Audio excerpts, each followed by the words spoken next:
Welcome to Newrealities. I'm Alan Steinfeld, and this program is about the evolution of our consciousness. And there's nothing more current and more important than who we are as human beings, who we are as a civilization, an Earth-based civilization, and where we're moving into a bigger view of who we are. That's why I have tonight's guest, Richard Dolan. He's a UFO researcher. He's the author of UFOs in the National Security State, AD, After Disclosure, and his new book, UFOs for the 21st Century Mind. It just seems that UFOs is a subject that is not going away. They appear in the news, they disappear for maybe a couple of years, and then they come back. But it seems like, are we making progress? Those people studying ufology, it just seems like we're grabbing after loose straws. And is that true? I mean, you're deeper into it than me.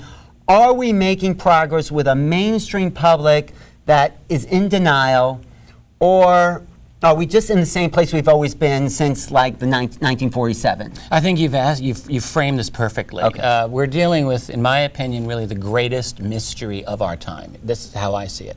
And you're right, UFOs will not go away. Mm-hmm. And when you think back from the 1940s until today, periodically there have been these moments where it seemed like the government, the military, the Air Force, whomever, have just put UFOs away, the scientific community, and they think, we've solved it, it's done. Right. And it's not done. It's not solved. There are more baffling UFO sightings today than there have ever been. This has not gone away. Mm-hmm. And to explain it in any one way as secret military craft or anything, it doesn't work. It's too difficult. But you know, maybe there's more, but it's the mainstream media, it's the it's the people in charge that really have to come out and make a shift. There might be more, but is media covering it? Are people coming out of the closet with it and saying yes? Right. Well, what we're seeing is since the age of the web, really in the last, let's say, 20 years, with true internet, true global communication by the people, not just those guys at the top of our food chain. Back in the 1970s and 80s, before all of this happened, it was a lot easier for the major news organizations and television and the mainstream media to dismiss this. And what we found is that since the 1990s and in the last, in this century, the 21st century, people are incredibly interested in UFOs. UFOs are one of the first important topics to even make it onto the internet back in the late 1980s. And that has pushed mainstream media to more and more to accommodate itself to this widely acknowledged public interest. So I think that's part of it. And the other thing is we're moving on a very, very fast track as a society, as a civilization, indeed as a species, to, I feel, getting to a point in the near future where this topic is going to be blown wide open. It's going to be blown open by some form of disclosure, some government leak, some national sighting, something that cannot be denied. I think so, because we're at a point now where there are certain capabilities that we have now that we did not have even a decade ago. Think of something like WikiLeaks or the movement Anonymous, for example, where thousands upon thousands of very sensitive government documents have now been leaked illegally. Doesn't matter though, legally or not, it doesn't matter. They're out into the public domain, whereas 10 years ago, WikiLeaks didn't exist 10 years ago because it couldn't exist 10 years ago. We didn't have a global infrastructure to accommodate it. But now we have that infrastructure, and here's WikiLeaks, here's Anonymous. So leaks are coming out. Do you really doubt that there are significant leaks relating to the UFO topic? They are waiting to come out. And I think it will happen as a matter of time. Another technology is simply cell phone technology. We have capability in terms of video recording, and who knows what the next generation of cell phones, infrared, night vision, where I think we're getting to the point where something important is going to be captured by multiple people. That will be a very difficult thing to explain away. So disclosure, I think, will happen, but it will be a forced event. It's not something that the powers that be are just going to say, oh, well, we'll just tell you now. But you It'll be forced. In your book, The 21st Century Mind, this is sort of a topic I've been thinking about and what the program is about. Consciousness is like a density of thought. So there's people we know that say, yes, of course, and then you meet people who say it's impossible, no, why aren't they here, why aren't they showing up? If you feel who they are, there's a limitation, there's a restriction in their thinking that won't acknowledge something outside their parameters of awareness. You Right. know what I mean? The sense of who these people are, this narrowness that you feel around them. It's like a Republican, you know, they have a different, they have a restriction, and it's the mind that has to be talked to. The evidence is all there. You've uncovered it in your, I mean, it's right on the internet if you go just a little deeper below the surface. So the mind, how do we shift the mind of those people? Well, I don't know. I asked myself this question. I think that the only thing that's really going to cause a global shift in consciousness, if we want to put it that way, is going to be the shock, the dramatic, traumatic shock that their reality that they have become attached to for their whole lives is grossly inadequate.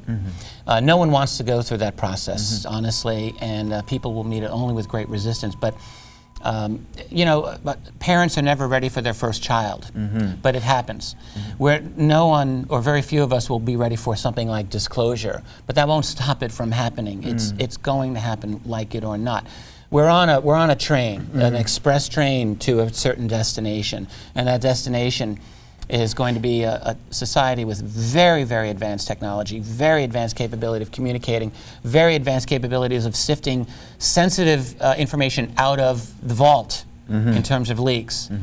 It's a matter of time, Alan. It's going to happen. So the consciousness changes will happen, but I think it will happen as a result of this traumatic new information that will come out. Right. I mean, there have been traumatic shifts in world culture. I mean, I would think the bombing of Pearl Harbor, the Kennedy assassination. At the Kennedy assassination, something changed in a moment. We were no longer in one age. We were blasted into a new age. It could be that traumatic a moment for the planet. Yeah. When I co-authored AD After Disclosure a couple of years ago, and I think this was our conclusion, that the UFO disclosure moment will be like the JFK moment. It'll be like 9/11. It'll be one of these defining elements of what will then become the world after that. It's, you know, for me, it's very exciting times. I mean, in a sense, I've been preparing for this my whole life because I always knew it wasn't a question. And what's the big deal? How could you ever think that we're the only things out there? There's a Greek philosopher from 4th century BC says to think that there's only life on this planet is to think that you're walking by a field of freshly planted wheat and only one plant will grow. I would love to read this philosopher. Yeah, Melos, M-E-L-O-S. He said that. I'll say that again so for the edit. This Greek philosopher said, thinking there's only life on this planet is like walking past a field of freshly planted grain and only thinking one plant will grow. That's the obvious. Yeah, it's a beautiful insight. Well, it's the obvious illusion that we're not a freak of nature. We're part of a larger cosmic awareness, and that's the 21st century mind to me. That's a very big part. This is a new book that I'm just finishing writing it now. It'll be out, I think, in about a month or so. It's called UFOs for the 21st Century Mind. And really what this book is, I think of it as a fresh introduction to the entire amazing field of the study of UFOs, which is a lot more than just studying reports of metallic-looking objects in the sky. Right. When we talk about UFOs, it involves so much, and I've tried to encompass all of that in this new book, which well, where do you start? Like, so what do you cover? Like, you cover sightings, of course, and abduction. I mean, tell me, well, give me the overlay. This is a book like if you have a skeptical cousin who says, come on, what's going on with this? I would think I'd show them this book, or even for someone who's been studying this a long time, it's got fresh insights. So I really try to cover everything. There's history, because that is really the thing that I love the most. Where do you start with the history? I'm just curious. From ancient astronauts / ancient aliens right up to the present day. So it covers a very good historical overview of the really important and interesting sightings, some that you, I'm sure, know about, others you probably don't know about. There's several chapters dealing with the politics. I don't think you can understand UFOs without understanding the nature of what I would call the cover-up and the deep politics behind it. That is, trying to get a sophisticated understanding of how this whole thing. No, that is so important. The politics, because it's the politics that rules the intellectual awareness, in a sense. You know, the fact that Washington has not come forward and say, yes, we have craft. Right. And that the media then can ridicule people who do come forward, and you have to understand the politics. Years ago, when I first broke into this field, I started researching it about 20 years ago. I thought, you know, if you just write a good enough book with laying out the evidence, you'll break open that secrecy. Of course, it didn't happen. And it really prompted me to start understanding, well, why did this not break out in the 1940s and 50s when the evidence was there? Why not in the 60s and 70s? And you have to look at the political connections. You have to understand, how is it that the media has just been laying down? How is it that the political system and the academic community? And the presidents and those in charge. All of that, and the intelligence community. So you have to understand how all of that works. And that was revolutionary for me. Well, just seeing what is the actual structure of power in this world. I'm still trying to figure out. Well, the other comment about that is at the Washington hearings in last April for UFO disclosure, when you spoke, you among 6 or maybe 40 other people spoke in front of 6 former congressional leaders. Yes. It wasn't that there were UFOs present. We all knew that. It's that the intensity of the cover-up and the U.S. imperialism in making sure no other countries would come forward. That, you know, if there was a crashed craft in Brazil, the U.S. would go in there and take a craft from another country. This is how the U.S. has been able to do it, because the U.S. has by far the greatest military and intelligence system in the world. But that was more shocking than the fact that there were UFOs. Well, and when you get right down to it, the fact that this topic has undermined what is supposed to be a democratic and Republican system of government, that's very important. And these members of Congress, I think rightly, were probably more concerned about that than anything else. Why isn't our system working? They wanted to know. Exactly. So what else? So you do the government, and then what else? Well, there's you can't understand UFOs in a contemporary way without understanding the contemporary science that really informs a lot of the UFO phenomenon. I have a chapter called UFOs and Weird Science. And there's a lot of weird science when you think about it. How can a craft seemingly go from indefinite loitering to instant acceleration? That alone is an amazing thing. We don't have the physics for that right now. Well, there are people who've been trying to figure it out, and there's actually some very interesting physics and a lot of interesting studies that deal with it, and I try to just explain that. There's a whole before you get there, let me ask you one question, because I think some studies have been done why the craft is shaped the way it is. That must have. Do you have an explanation about that? Kind of well, there's I'm no scientist, but I've tried to understand what these people say. When you get into something known as electrogravitics, for example, this is a science that does seem to be completely legitimate, and more it's getting mainstream acceptance. That is, electrogravitics, think anti-gravity, think generate a type of a force field where you have a charge at one end of a craft, you have a charge at the other end, and disk shape seems to work best for that. There were experiments back in the 1950s by a fellow named Thomas Townsend Brown, who did electrogravitic experiments with disc-shaped craft, and they seem to have done very, very well with it. So that's a clue into understanding their technology, in a sense, if we back engineer. That's one aspect of the weird science, but there's much, much more when you're dealing with UFOs. It's not just propulsion, it's energy. Where does this sources of energy come from that allow them to do the things that they do? And so you're getting into studies of dealing with what we call free energy. So how far in the future, if these things, I mean, we know they exist, how many centuries or millenniums would you estimate, based on our rate of technology, this kind of technology is from where we are? Hard question to answer, a very hard question to answer. I think that we're on an exponential path right now, our society. So I think 150 years ago, we were a world of horses pulling wooden carts. Less than 100 years ago, pretty much. Oh, about that, right. Yeah. So we go from that to the light bulb, to automobiles, to aircraft, to rockets, to computers, to integrated circuits, to iPods and iPhones, and now advanced nanotech, advanced artificial intelligence coming up, the ability to map and replicate the human genome.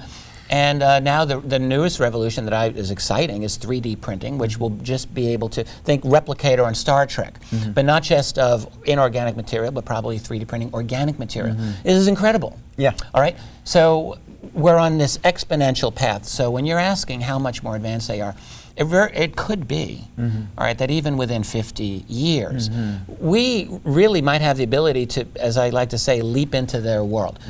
And it's possible that they're aware of this.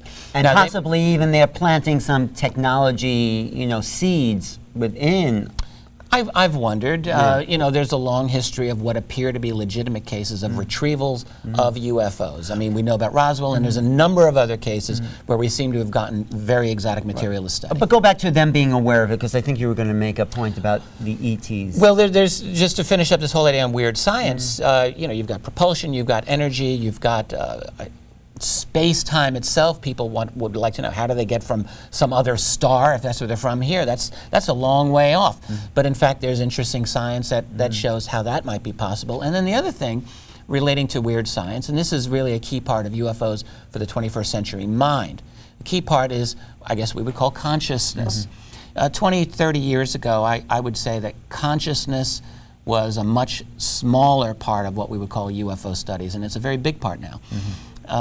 In what way? Give me an example of. I mean, I think it is, because I think it's all consciousness. But how do you see it in ufology? Well, one thing right off the bat is that it's very clear when you look at reports of what appear to be contact between us and them, that there's a mind-to-mind connection going on at various points. From something as simple as a person saying, I woke up at 2:30 in the morning and I had this urge to look out my bedroom window and I saw this orange orb floating in my yard. I've heard this a number of times. Now, what causes that person to have this idea in their mind, Right. And then you go even further to cases of apparent, let us say, apparent or alleged abduction, where there's a claim by the person, and this happens many times, that they had a mind-to-mind connection with this being. So consciousness in that sense is very important. And also, just contact itself can sort of distort our field. Jenny Randall's called it the Oz effect, where Exactly. you're in the presence of these beings, and reality is not what it is just sitting here like this. That's another effect on consciousness. Right. In another conversation that you and I had, we talked about this, and I think you made this point, that they somehow seem to disrupt our field, and I think that's a good way to put it. So that's a very key point for the 21st century mind, because as we understand consciousness, we might be coming a little closer to understanding who these beings are. Right, and then the other, exactly. The other thing about consciousness that I find intriguing, and I don't really know if we have a true handle on this, but the idea of consciousness as, there's a little bug that just It's a drone. I'll edit that wants out. to be my friend. No, but And there we go. okay, go ahead. What were you saying? The other aspect of consciousness that I think is important in this context is that, increasingly we have claims of people who will say that they had a telepathic download of an extraterrestrial message, or that they had a kind of communication with other extraterrestrial beings, whether even channeled or not necessarily channeled. And I have a hard time knowing how to take some of these claims, because many of them inherently are difficult to verify or prove. On the other hand, I don't dismiss the fact that there is this ability for us to have a kind of non-traditional way of communicating. So I think this is actually something that does happen. After all, I don't have a problem believing in the reality of something like remote viewing, which is, I think, shows that the human mind has this ability to kind of go outside what we are and have another type of experience. So when you have individuals claiming that they're having exo-consciousness or telepathic connections with these other beings that are not physically present, I think it's something that's worth exploring in a scientific, responsible way. So this book is then geared in a way towards that understanding about the nature of the mind, in a sense. Right. I think that's part of it. What else is in there? Well, the other thing about understanding UFOs in a contemporary setting is simply recognizing the social context of where we're at. I mean, think of it this way. 50 years ago, if you were a UFO researcher, one of your biggest problems would be simply getting access to reports. That was a hard thing. That's not the hard thing anymore. All right? In North America alone, the two major websites that collect reports collect over 10,000 UFO reports every year. It's an unbelievable amount. What's the hard part? The hard part is filtering. All right. The out there, the crazies from the yes, absolutely. Yeah. And then we have YouTube, we have Facebook. In other words, we have copy and paste journalism, as I like to call it. If you're active on Facebook, it seems like every week there's another incredible rumor that's portrayed as fact. And so what we need is to have a good kind of filter. What I'm saying is that everyone involved in this field needs to step up their own game personally in terms of being able to investigate, have critical thinking skills. And this is an important thing. I talk about this in this book. So that's really key for the 21st century mind is critical thinking. Absolutely. Because anyone could claim they had an abduction. Talk is cheap, man. Talk is the easiest thing in the world, but you've got to be able to back it up with evidence, with scientific rigor, with the ability critically to look at this. So this book is a sort of primer that's right. for a culture that needs to be prepared for what is coming. We haven't had a good UFO introductory book, I think, for generations. I've looked back over the literature, and there are very good UFO books, but there hasn't been a UFO book that covers the whole field in a concise way, in a fresh way, I think in a very, very, very long time. And that's one thing that I've tried to do here. So in a way, maybe this is what perhaps the ETs are waiting for. This kind of, I mean, I don't know, but... Well, it's something that I think will I'm hoping to hit a broad enough audience where it'll trip a few types of thinking in their mind, thinking, oh, that's interesting. No, it is what we need. Going back to AD, after disclosure, some of the effects of that, as you say in the book, will be psychological, social. Can you go into a little specifics of exactly, okay, Obama or whoever says we're here, how does then suddenly the whole culture change? Well, my God, writing AD, trying to think this whole thing through was one of the greatest adventures of my life. Because what really I found was, first of all, there's two aspects of disclosure. One is that people say, well, it's impossible, it'll never happen, the secret's been here for years and years, what makes you think it's going to change? Which is a fair question. Yeah. But to that, my answer is simply, well, today is not yesterday, and tomorrow is not going to be today. We are, as I said, we're on a fast track. So it's going to happen, it'll be forced. So then the question is, what then? And what then is that it's going to rock our world in ways that are not always going to be very fun. I think it's going to be a very rough ride in a lot of ways. For example, the president he's pushed into a corner and he has to admit that this is a real thing. So he'll say, it's come to my attention that yes, the UFO reality does seem to be something that's genuine and not from our civilization. So he says that. Well, what he would like to say after that is, good night, everyone, I'm going on vacation for 6 months and I'm not going to... But unfortunately, the president won't have that luxury. There'll be a lot of follow-up questions, difficult follow-up questions. First of all, people will want to know, is there a threat? And what if the president doesn't have a good answer to that? What if he doesn't? What if he doesn't know? So what does that create in your thinking with our culture? What's going to happen, I think disclosure will very likely happen without the benefit of seeing these alien beings right there on the podium. Right. We'll get to a point where we've proved that they're here, but we may not be able to grab one for study openly. Unless, of course, we go to Roswell or Area 51 and dig up these...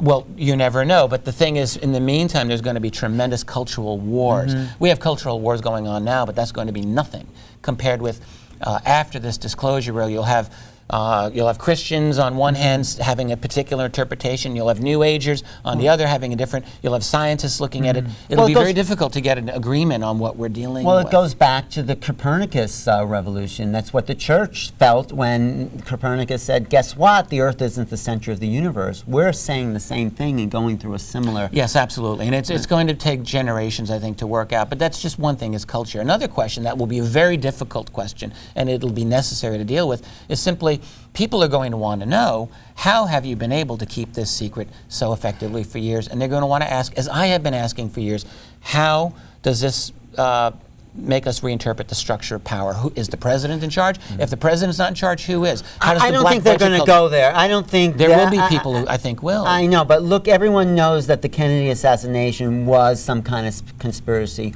No one's being held accountable for that. No, that's true, but think of it this way.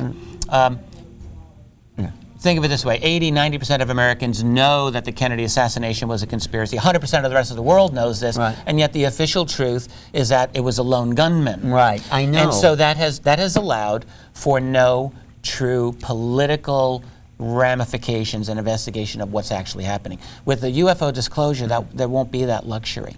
So it'll be openly admitted that this is real. People will want to know how the secret's been kept, and that'll get us into a very significant study of what I would call black budget culture, black budget reality. And of course, that's going to be messy. And of course, your breakaway civilization. We'll get into that in another. We're running out of time. I just want to ask you. We've covered a lot of ground in a short period of time. It was great. I really enjoyed it. What is the most convincing evidence of a UFO presence? Is my final question here for you. That's a good question. Well, I would say I would answer it in two ways. One is simply an overwhelming number of reports coming in from thousands of people every single year. There's obviously something happening. All you have to do is have eyes to look and a mind to read them. But the one piece of evidence you've seen. What I would say is it's the collection of declassified military documents that we were lucky enough to get, especially during the 1970s through Freedom of Information, that prove, not suggest, not hint, they prove that the United States military has been actively engaged and concerned about UFOs flying over sensitive bases,